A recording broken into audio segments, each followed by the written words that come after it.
Diga las preguntas del examen.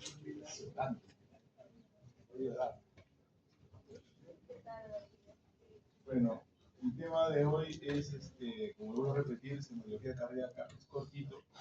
Se supone que han hecho clase de soplos, arterias y venas, ¿cierto? ¿Cierto? Ay, despierten, no me contagien. Entonces, como todo órgano, tenemos que tener cierto orden, ¿no? Tenemos que tener nuestra anamnesis, es importante. A todo mi grupo le digo que es importante la historia clínica. Es más, teléfono.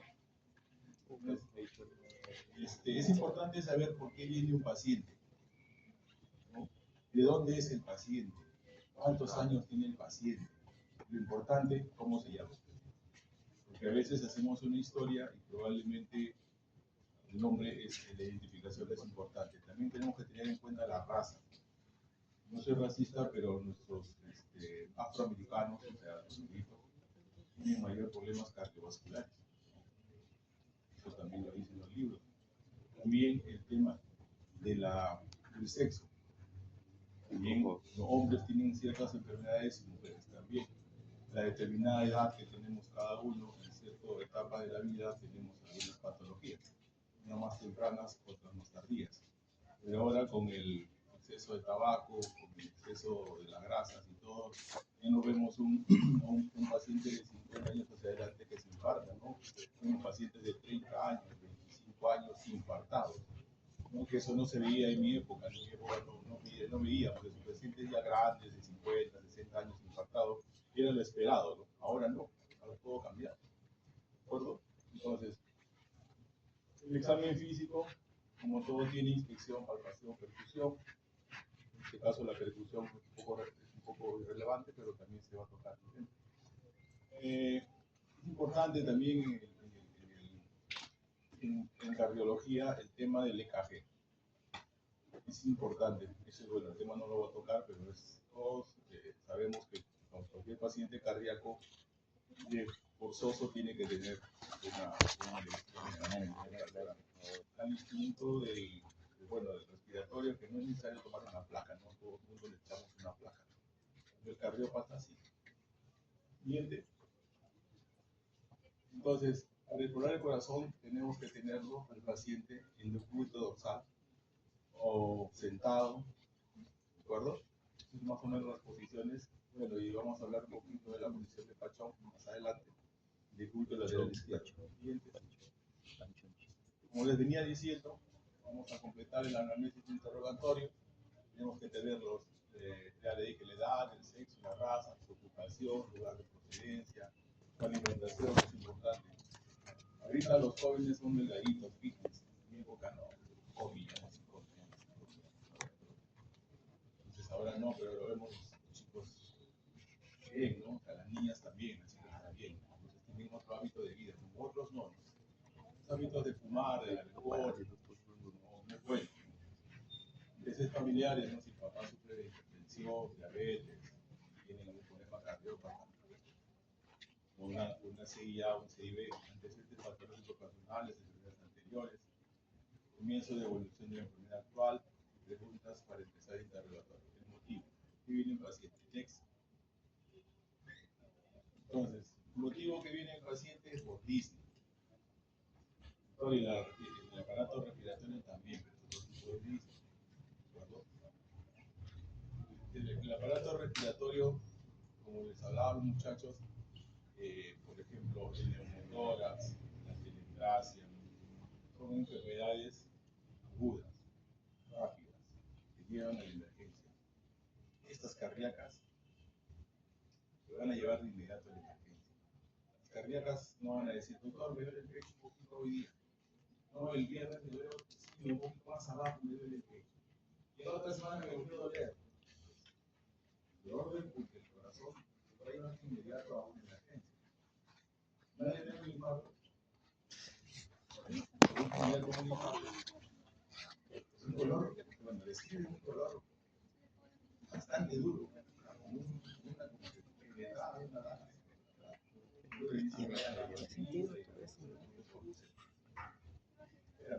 Entonces, La disnea va a estar en línea de esfuerzo. Tenemos la clasificación en decúbito y también octomia, y la disnea también hay que diferenciar. La disnea paroxística nocturna es un síntoma de la insuficiencia cardíaca congestiva. Las características de la disnea tendríamos que diferenciarla con una disnea respiratoria y una disnea psicótica. Entonces me canso de caminar. A ver, camina conmigo. Caminamos del consultorio hasta allá y regresamos. Respiración 99% y yo estoy en 97%. Entonces, la otra es una disnea que es psicógena, ¿no? Ocurre en los pacientes que tienen algunos problemas emocionales. Siguiente. Esta es la clasificación. Hay otra clasificación de respiratoria del MRC modificada, otras cosas para respiratoria. Entonces, el primer grado es una enfermedad cardíaca sin síntomas o limitaciones, el segundo es leve. La actividad física habitual causa disnea, cansancio, palpitaciones, angina, y la disnea moderada, que es estrés. Como en el reposo, la actividad física menor de la habitual causa fatiga, disnea, palpitaciones. Y la 4 ya es incapacidad a la actividad, ¿no? Los síntomas ya están en reposo. Siguiente. El dolor. Otro síntoma importante por lo cual llega un paciente. Entonces, las disneas son cardíacas, isquémicas, el albor estable, el síndrome de dolor agudo, no isquémicas, pericarditis, patologías aórticas, valvulopatías. No cardíacas, las gastroesofágicas, ursus gastroduodenal, reflujo gastroesofágico, espasmo esofágico y otras como tromboembolia, neumotoras, dolores musculares, esqueléticos, crisis de pánico. Siguiente. Angina.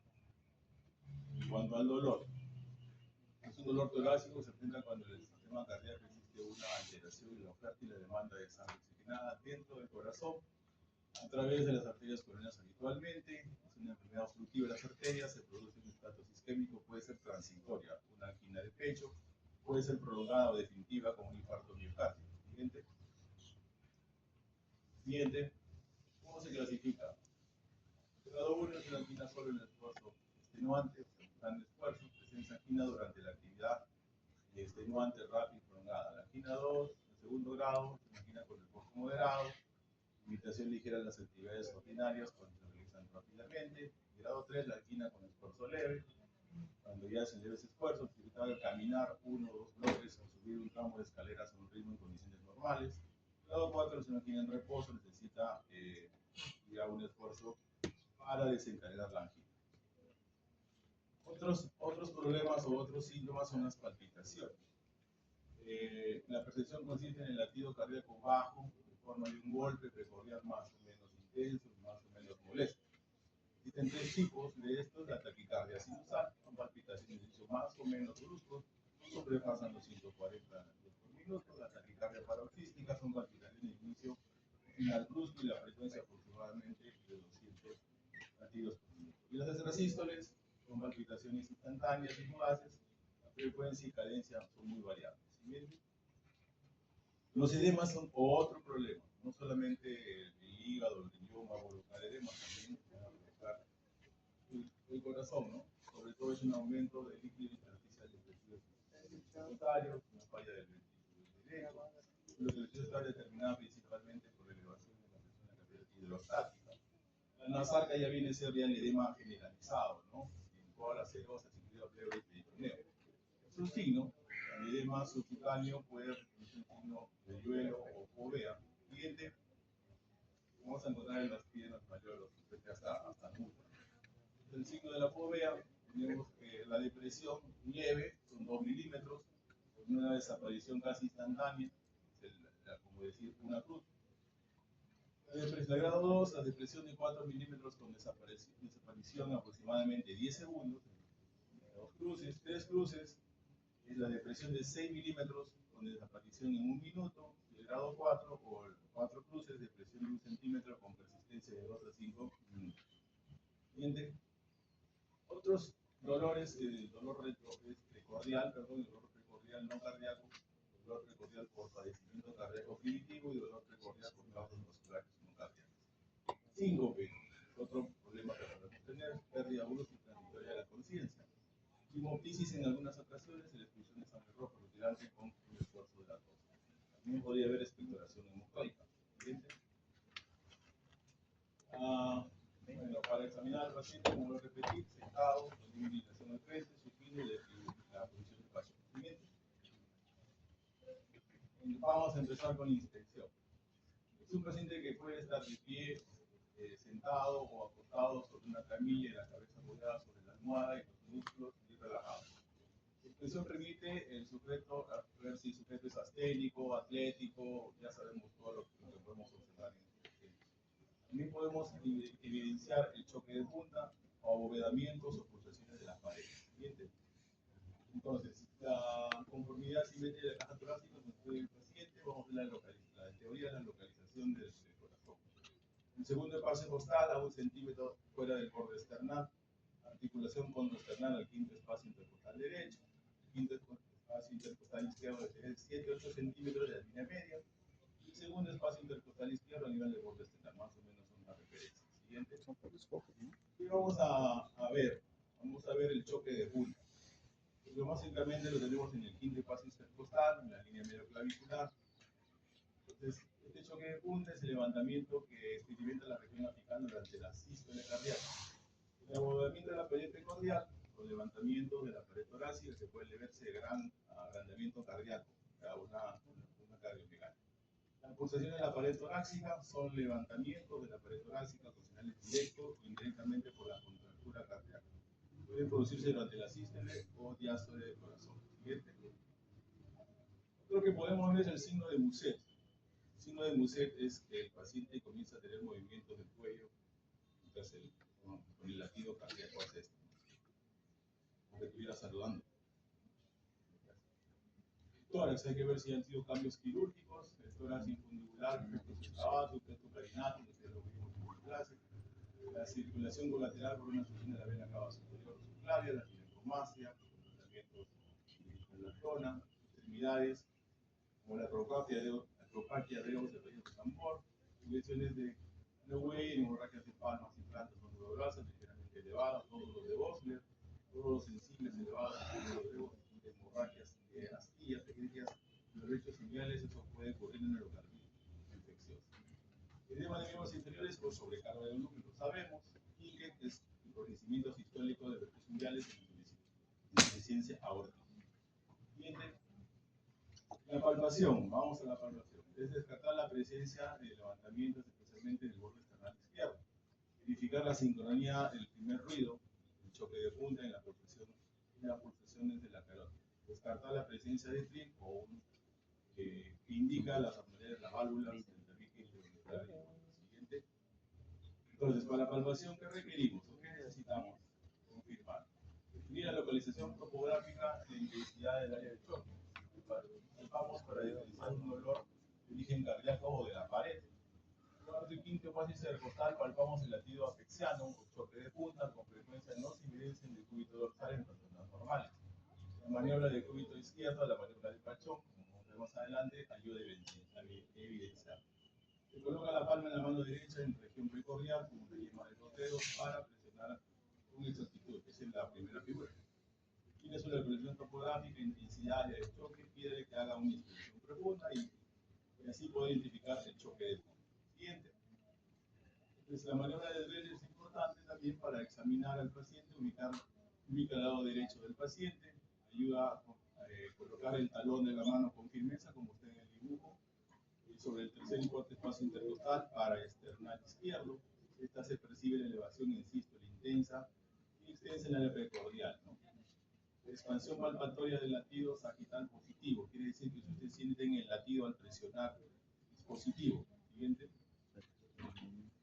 Entonces, el impulso apical se debe analizar su ubicación, básicamente en el quinto espacio intercostal y el medio clavicular. Las cargas de volumen del ventrículo izquierdo desplazan el impulso apical hacia abajo y lateralmente.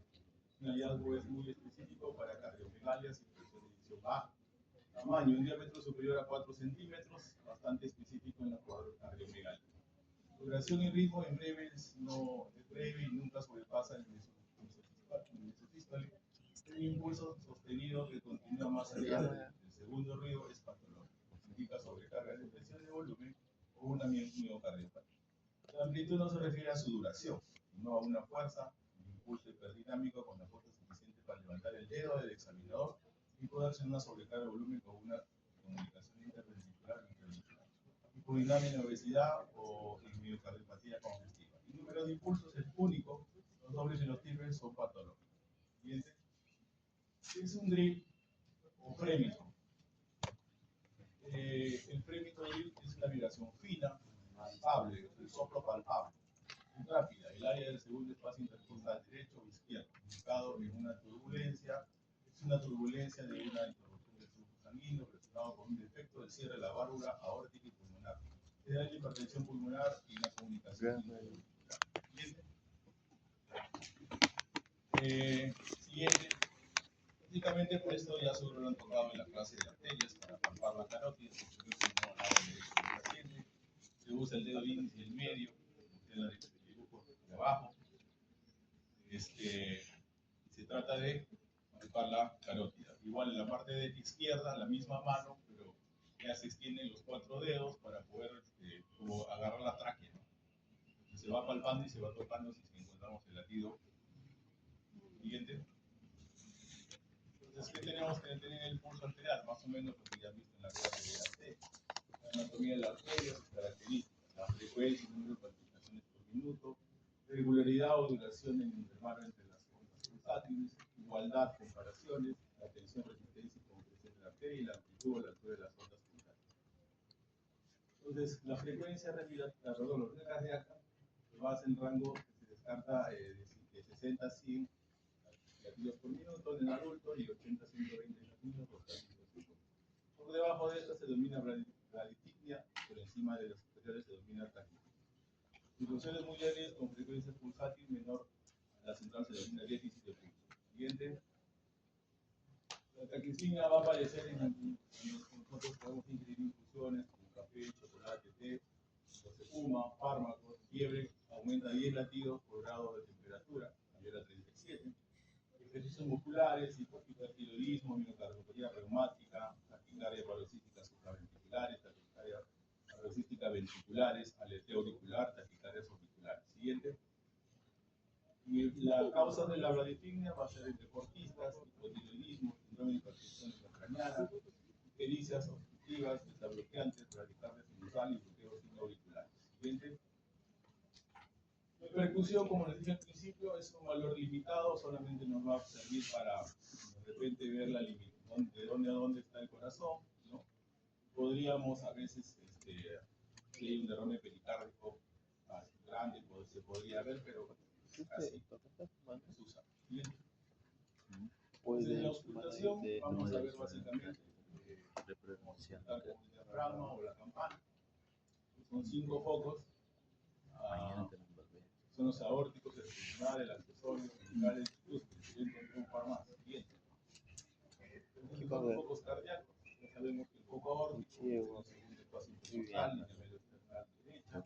El pulmonar está también en el segundo espacio intercostal y me aparece en la izquierda. El foco tricúspide tenemos en el cuarto espacio intercostal izquierdo con el cuerpo inferior izquierdo. El foco mitral o apexiano en el quinto espacio intercostal, línea media clavicular, al lado izquierdo. Tenemos el foco mesocárdico en el tercer o cuarto espacio intercostal sobre el cuerpo derecho, ¿no? El foco óptico accesorio de Hertz es el tercer espacio intercostal, línea paraternal izquierda. Básicamente los focos siguientes. Y vamos a ver la frecuencia, otra vez, de la presencia entre la taquicardia, bradicardia, importante comparar las frecuencias de progresiones arteriales. Siguiente. El ritmo tiene que ser sinusal, ¿no? Las sonoridades son las extrasístoles, la arritmia concreta o ritmo de galón. Siguiente. El primer ruido, ¿qué va a hacer? Es el cierre de las válvulas ventriculares, comienzo en sístole, menor tono, más prolongado que el segundo ruido, casi nunca se desdobla. Siguiente. Entonces, el segundo ruido es el cierre de las válvulas semilunares, inicio en diástole, dos componentes aórtico-pulmonar que provocan desdoblamiento en la inspiración, mayor tono, más corto, más seco, el primer ruido. Entonces, para comprender un poco eso, el componente del segundo ruido cardíaco que se desdobla durante la inspiración son ruidos del cierre de la válvula aórtica y ruido del cierre de la válvula pulmonar. Durante la inspiración, el aumento del retorno venoso al lado derecho del corazón retrasa el cierre de la válvula pulmonar. B2, haciendo que el sonido de la válvula aórtica sea audible antes de la pulmonar, lo que percibe un desdoblamiento del ruido. ¿De acuerdo? Siguiente.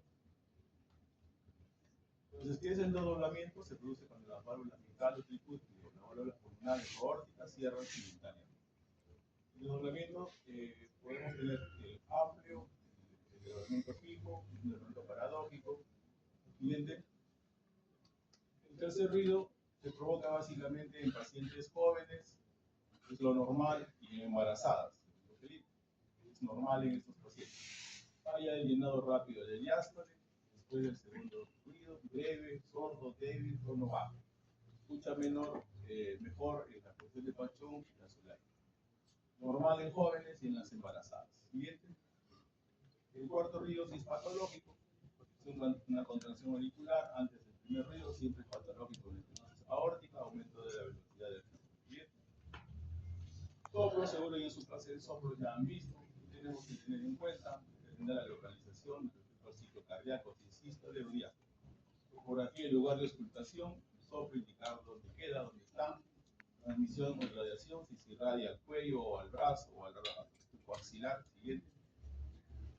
Y la intensidad, los grados del 1 al 6, que ya ustedes deben conocer, ya pasó con su clase. El timbre es suave, aspirativo, expiratorio, ¿no? Chorro de vapor, escape de vapor a presión, el central, ruidos vibratorios de tonalidad baja, grave, habitualmente acompañados de ruidos musicales o pianos. Clasificación de Levine.